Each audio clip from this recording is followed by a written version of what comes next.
नक्श की हंसी और नाचने का पागलपन रुकने का नाम नहीं ले रहा था और दूसरी तरफ चित्रा का दिल बेचैन हुआ जा रहा था। ये देखकर भाग्या बोली, तमें छोड़ो नहीं बड़ी माँ, ढोक लो खाओ ढोक लो, उस आदमी के पीछे समय क्यों बर्बाद करना। न जाने नक्श के हाथ में क्या लग गया था, लेकिन उसके दिन की शुरुआत तूफानी हो गई थी। भाई साहब अपने कमरे से बाहर आने का नाम नहीं ले रहे थे। सुबह से शाम हो गई, लेकिन रह रहकर नक्श का पागलपन अभी भी सावेरी खानदान के घर में सुनाई दे रहा था। वो अलग बात है कि अब उस पागलपन को सुनने वाला कोई नहीं था। अगले दिन सुबह ऑफिस आवर्स शुरू होते ही नक्श भानुशाली ग्रुप के ऑफिस जा पहुंचा। अचानक नक्श को ऑफिस में देखकर भानुशाली ग्रुप के एम्प्लॉइज शॉक्ड रह गए और इसी के साथ उन्होंने फुसफुसाना शुरू कर दिया। अरे देखो देखो, ये तो नक्श है ना, लेकिन ये यहाँ क्या कर रहा है? मैंने तो सुना है कि आजकल ये गरीबों से भी बदतर जिंदगी जी रहा है। अभी लोगों के बीच में कानाफूसी चल ही रही थी कि तभी एक आदमी ने कहा, मुझे लगता है ये बड़े साहब से नौकरी मांगने आया है। एक तरफ भानुशाली ग्रुप के कुछ लोग नक्श का मजाक बना रहे थे, तो दूसरी तरफ कुछ ऐसे भी लोग थे जिन्हें नक्श के डैड पर बहुत भरोसा था और वो सभी नक्श को देखकर बहुत खुश थे। नक्श भी लोगों के हाव भाव देखकर समझ गया था कि सब उसके बारे में ही बात कर रहे हैं। सभी को इग्नोर करते हुए नक्श सीधा यशवर्धन भानुशाली के कैबिन के बाहर जाकर दरवाजा खुलने का इंतजार करने लगा और गहरी सांस लेते हुए मन ही मन बोला, अब आया है ऊंट पहाड़ के नीचे, यही सही समय है और इन्हें मेरी जरूरत है, मजा आना चाहिए। भले ही नक्श को कैबिन के बाहर से अंदर का कुछ भी नहीं दिख रहा था, लेकिन कैबिन में बैठे यशवर्धन को भी नक्श का बड़ी बेसब्री से इंतजार था। उन्होंने जैसे ही अपने कैबिन पर किसी के आने की आहट सुनी, वो फौरन अपनी कुर्सी से उठकर कैबिन से बाहर देखने की कोशिश करने लगे। फिर कुछ सोचने के बाद दरवाजा खोलने पहुंच गए। अब यशवर्धन भानुशाली और नक्श एक दूसरे के आमने सामने खड़े थे, लेकिन दोनों में से किसी के भी मुंह से शब्द का एक दाना भी बाहर नहीं निकला था। यशवर्धन और नक्श की इस मीटिंग को देखकर ऑफिस के बाकी एम्प्लॉइज भी हैरान हो गए कि अब आगे क्या होगा। तभी यशवर्धन भानुशाली ने अपनी एक नजर पूरे ऑफिस में घुमाई, जिसे देख सभी ने अपने चेहरे झुका लिए थे, लेकिन उनकी क्यूरियोसिटी शांत होने का नाम नहीं ले रही थी। यही वजह थी कि वो लोग फिर से चोरी छिपे उन दोनों को देखने लगे। इतने में यशवर्धन भानुशाली ने नक्श का हाथ पकड़ा और कहा, चलो अंदर आओ नक्श बेटा, हम आराम से बैठकर बात करते हैं। नक्श बेवकूफ नहीं था। यशवर्धन के इस इशारे को वो अच्छे से समझ पा रहा था। यशवर्धन भानुशाली के कहने पर नक्श कैबिन के अंदर बढ़ चला था। नक्श जो कल तक चित्रा और अनिका के ताने सुन रहा था, वो आज भानुशाली ग्रुप के चेयरमैन के आलीशान कैबिन में बैठा हुआ था। यशवर्धन भानुशाली ने जब नक्श को ध्यान से देखा तो उनकी आंखें भर आई और वो नक्श को निहारते हुए प्यार से बोले, नक्श बेटा कैसे हो तुम? क्या तुम्हें कभी मेरी याद नहीं आती? नक्श को यशवर्धन भानुशाली की भावुक बातों से कोई फर्क नहीं पड़ रहा था, क्योंकि उसे पता था कि ये सब एक दिखावा है। इसलिए वो बड़े ही सरल और सीधे अंदाज में बोला, मेरे ख्याल में हमें अब सीधा काम की बात पर आना चाहिए। ये सब बातें तो आप कल मुझसे कर ही चुके हैं मिस्टर भानुशाली। नक्श का ऐसा रूड बिहेवियर देखकर यशवर्धन दंग रह गए और लगभग रोते हुए नक्श से बोले, नक्श बेटा तुम मेरे पोते हो, मैं समझ सकता हूं कि तुम मेरे साथ ऐसा क्यों कर रहे हो। आखिर गलती मेरी ही है और मुझे अपनी गलती की सजा मिलनी भी चाहिए, लेकिन मैं बताना चाहता हूं कि मैं अपनी उसे गलती की सजा पिछले कुछ सालों से हर रोज भुगत रहा हूं। नक्श पर यशवर्धन भानुशाली की इमोशनल बातों का जरा भी असर नहीं हुआ और वापस से मुद्दे की बात करते हुए बोला, हम दोनों ही बहुत अच्छे से जानते हैं कि हम यहां ये सब बात करने के लिए नहीं आए हैं। बेहतर होगा कि आप डायरेक्ट काम की बात करें, नहीं तो मैं चलता हूं। इतना कहते ही नक्श अपनी कुर्सी से उठकर जाने लगा कि तभी यशवर्धन ने उसका हाथ पकड़ लिया और हड़बड़ाते हुए बोले, नक्श बेटा प्लीज मत जाओ, भानुशाली ग्रुप को तुम्हारी जरूरत है, मुझे तुम्हारी जरूरत है। क्या तुम अपने दादाजी को माफ नहीं करोगे? वैसे तो नक्श को बहुत गुस्सा आ रहा था, लेकिन उसके पास भी यही एक मौका था जहां वो खुद की जिल्लत भरी जिंदगी को बदल सकता था। यही सोचकर उसने अपने कदम पीछे लिए और चेयर पर जाकर बैठ गया। तभी यशवर्धन ने नक्श की ओर देखा और कहा, बेटा मैं जानता हूं कि आज से कुछ साल पहले मैंने तुम्हारे पापा के साथ कुछ ज्यादा ही सख्ती दिखाई थी, लेकिन अब मैं अपनी गलती सुधारना चाहता हूं। तुम्हारे पापा ने जिस कंपनी को इतना बड़ा बनाने में अपना खून पसीना एक कर दिया, वो आज डूबने की कगार पर आकर खड़ी हो गई है। मीडिया वाले पहले ही बात का बतंगड़ बना चुके हैं, जिससे अब हमारे क्लाइंट्स भी जानने लगे हैं। नक्श ने अपने दादाजी को इतना लाचार और असहाय आज से पहले कभी नहीं देखा था। उनकी आंखों में आंसू देखकर उसे यह एहसास हो गया कि वो झूठ नहीं बोल रहे हैं, बल्कि उन्हें सच में उसकी जरूरत है। मगर नक्श भानुशाली ग्रुप के सीईओ दर्पण भानुशाली यानी अपने चाचा को बिल्कुल भी पसंद नहीं करता था। अपने दादाजी की बात सुनकर नक्श को उन पर दया आने लगी। तुरंत ही नक्श ने अपने दादाजी से कहा, अच्छा बताइए, आप मुझसे क्या मदद चाहते हैं? यशवर्धन ने थोड़ा हिचकिचाते हुए नक्श से कहा, मैं चाहता हूं कि तुम ये कंपनी ज्वाइन कर लो और अपने पापा की तरह ही इसे संभालो। नक्श ने कुछ देर सोचा और फिर बोला, इसका मतलब आप चाहते हैं कि मैं चाचा जी के अंडर काम करूं? यशवर्धन ने धीरे से अपना सर हिलाते हुए कहा, यशवर्धन की बात सुनकर नक्श मन ही मन सोच रहा था कि अगर उसे इस तरह किसी के अंडर में काम करने के लिए ही बुलाना था तो इससे अच्छा फोन पर ही उसे सब कुछ बता देते।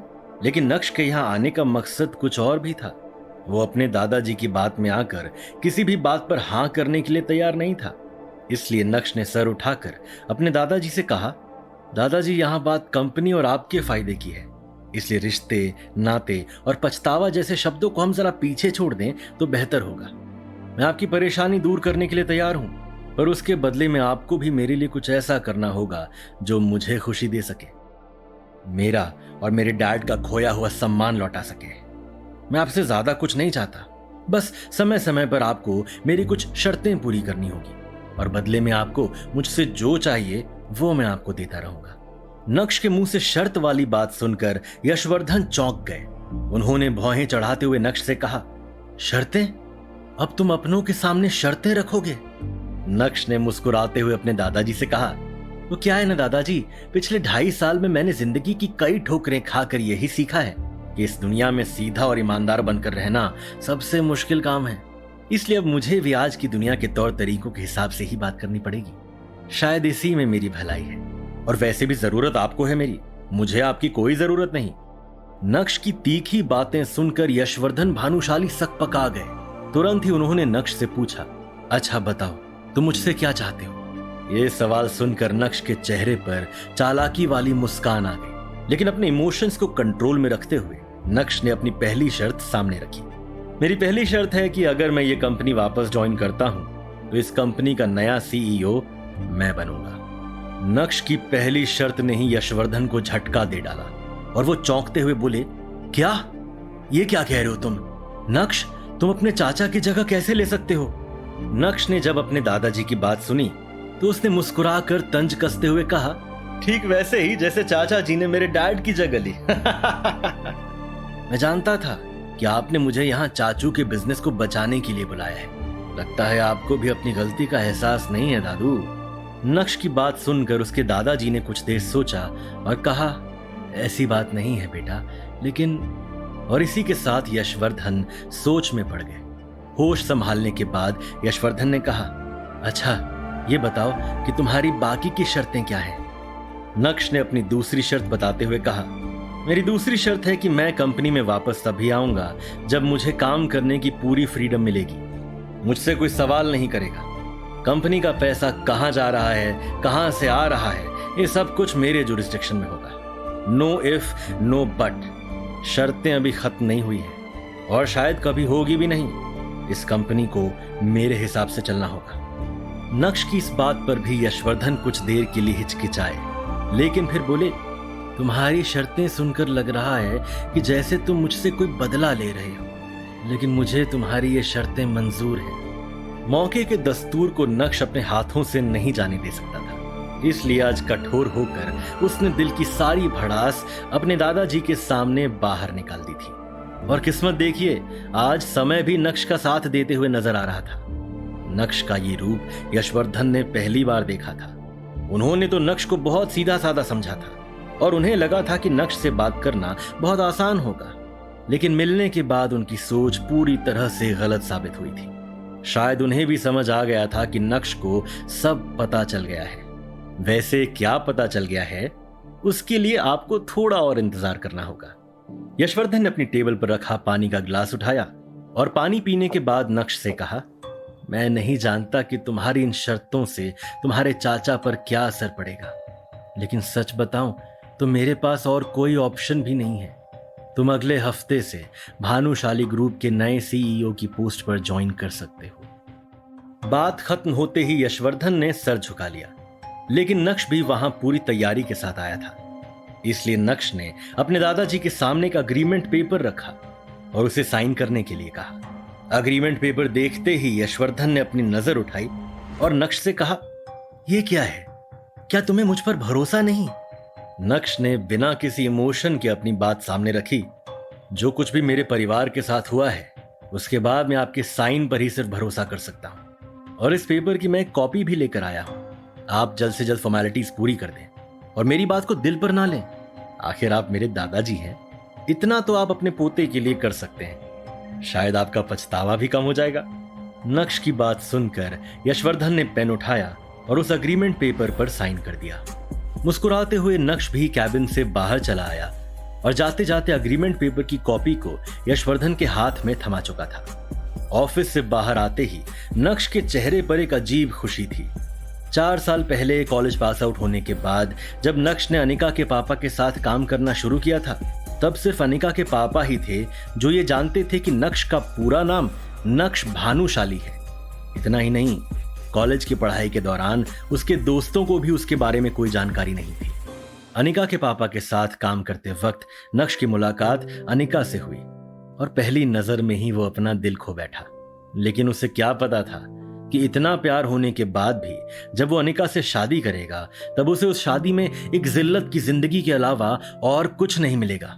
ये सब सोचते हुए नक्श ने आसमान की तरफ देखा और मन ही मन खुद से कहा, भले ही मैं अनिका को अपनी सच्चाई इतनी जल्दी नहीं बताऊंगा, लेकिन आज ऐसा महसूस हो रहा है कि मेरे अंदर कुछ तो बदल गया है, जैसे मेरे हाथ में कोई पावर आ गई है और अब मैं उन लोगों को जवाब दे सकता हूं जो आज तक मेरे ऊपर हंसते आए हैं। बगावत की शुरुआत हो गई है और अब आगे आगे देखो होता है क्या। दूसरी तरफ घर पर अनिका और चित्रा इस बात को लेकर हैरान थे कि नक्श उन्हें बिना बताए अचानक कहां गायब हो गया। चित्रा सोफे पर बैठी टीवी देख रही थी और अनिका एक कोने में बैठी लैपटॉप पर अपने ऑफिस का कुछ काम कर रही थी। अनिका ने चित्रा से कहा, मम्मी, नक्श कहां है? क्या आपको कुछ बता कर गया है? चित्रा ने अनिका की बात का जवाब देते हुए कहा, मने खबर न थी, कल से उसका रूप बदल सा गया है। राक्षसों की तरह हंस रहा है, नाच रहा है। किसी को उसके बारे में कुछ नहीं पता। अनिका, वो मनचला होता जा रहा है। मुझे लगता है कि उसे लाइन पर लाना ही पड़ेगा। लाइन पर लाना पड़ेगा? यानी चित्रा और अनिका मिलकर नक्श के साथ क्या करने का सोच रहे थे? और क्या वो नक्श का अब कुछ बिगाड़ भी पाएंगे? नक्श के बारे में तो ना तो अनिका कुछ जानती थी और ना ही नक्श के दोस्त। आखिर इसकी क्या वजह रही होगी? क्या नक्श को भी साइलेंट और वायलेंट रहना पसंद था? वैसे नक्श के नाचने और राक्षस की तरह हंसने के पीछे का क्या कारण था? क्या लॉटरी लग गई थी भाई साहब की? जानने के लिए सुनिए Insta Empire, only on Pocket FM।